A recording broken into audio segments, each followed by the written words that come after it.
এখনো আসেনি সুখ ঘরে ঘরে। কি করে তাহলে তুমি নেবে বিশ্রাম?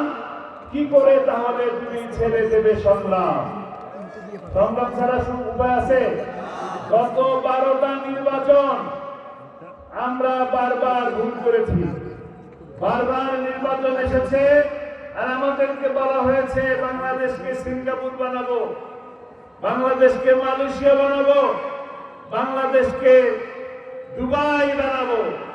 কিন্তু নিজেই দুবাই হয়ে গেছে, মালয়েশিয়ান হয়ে গেছে, কানাডায় বেগম করা হয়ে গেছে, একজনই লন্ডনে 600-র অধিক বাড়ি বানাইছে। আমার ভাই নাসিম সাইদি তিনি ঠিকই বলেছেন, দুরারোগ্য ব্যাধিতে বলেছে এবং ব্যাধির নাম দুর্নীতি।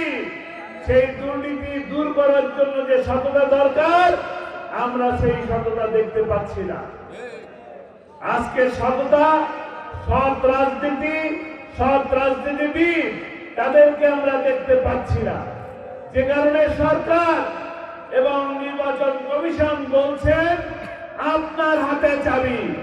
কার হাতে চাবি?